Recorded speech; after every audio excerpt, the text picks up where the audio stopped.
Magluluto tayo ng kakaning espasol. Ito na. Ayan guys, sinalo ko na. Ito na nakadinig pa yung pan natin. Tapos ayan, luto na.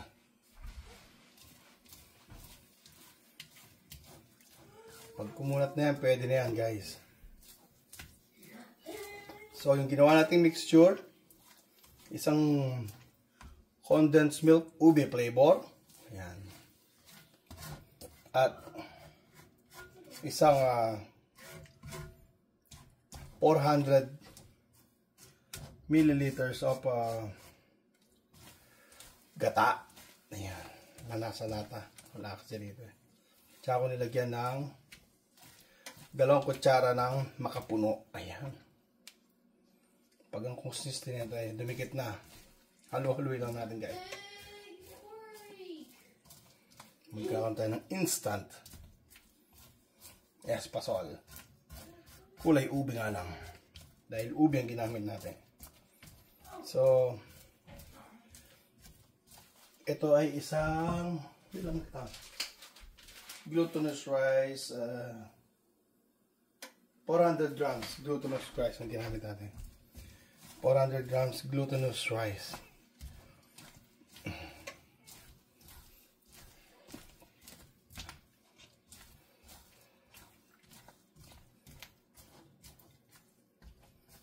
Halo-haloy lang natin sa makuha natin tamang consistency. Ayan. Pag kumapit na lahat siya, wala na siyang ibig sabihin okay na yan.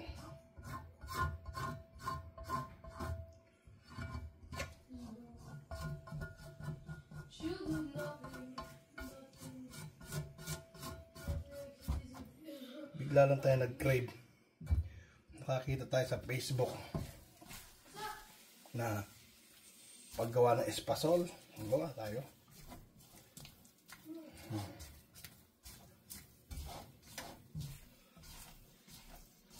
Malapit na. So, lagyan ko ng konting margarine para medyo lagyan ko ng konting margarine. Pwede naman tayong gumawa ng sarili nating version. Ay.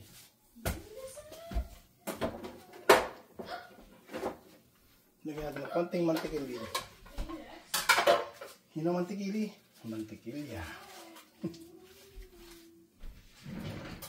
Para lalong nam.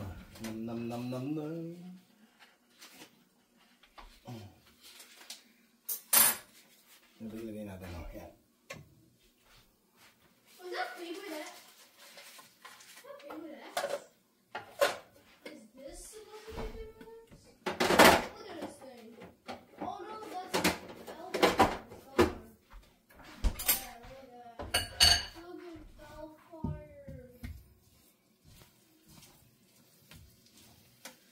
No, nothing is just gonna do for nothing. Wala nang hino. Ayan. Kapit na. Kumakapit na guys. Gusto natin medyo makunat siya, diba?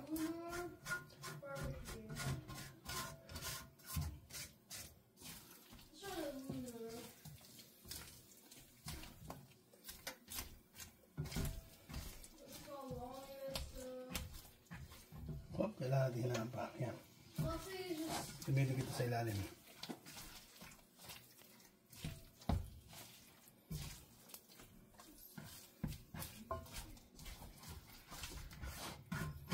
Yan, nawala yung dikit na. Nawala yung mga dikit na nilagay natin.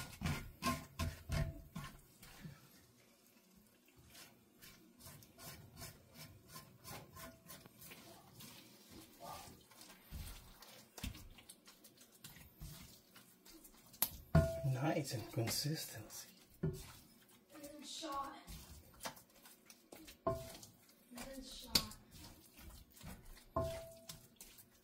Sabi ko, pwede na to eh. Hindi ko muna sa taas. We got Savior Valkyrie.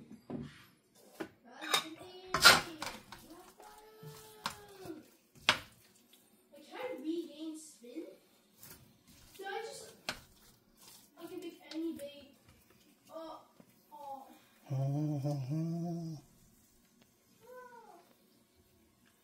Konti pa. Gusto ko makunat ng punat.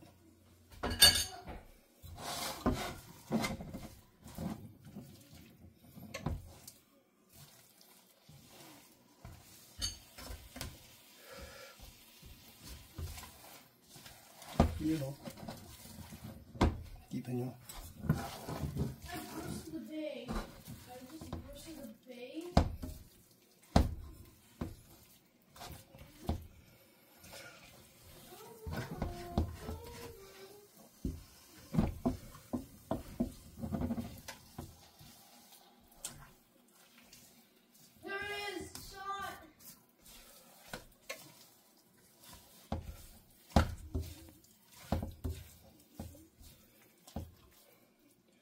Pagod din pala maghalo nito, no?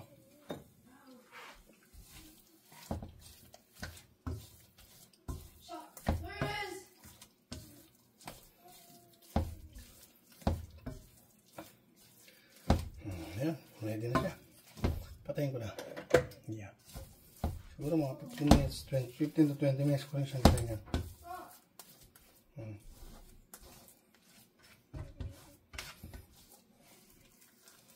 Isang sa paikutin, kinukuha niya yung excess. Sinasama niya kasi.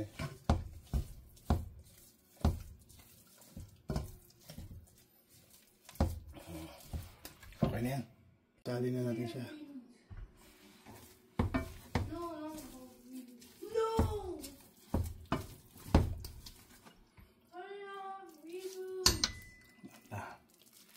You.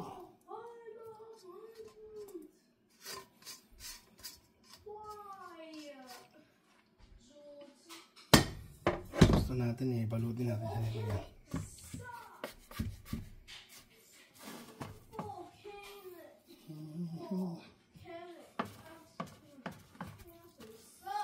Spread natin siya.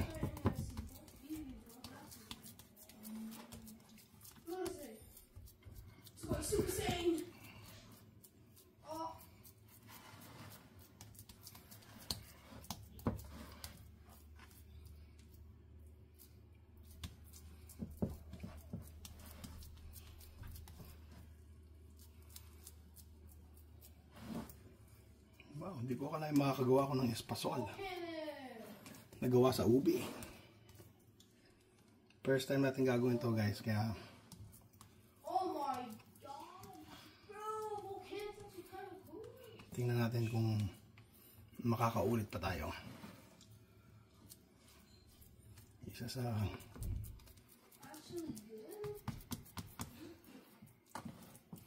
yan, pag napatag na natin siya, guys, ilagay natin yung sinet aside natin kanina, yung pinirito o sinaing o yung pinainit na cornstarch. May cornstarch. Glutinous rice. Kasama yung kanina. Ayan. Cover lang natin siya. At hintayin natin lumamig. Ayan. Meron na tayong instant espasol. Easy to cook, guys. Wala pang almost kalating oras.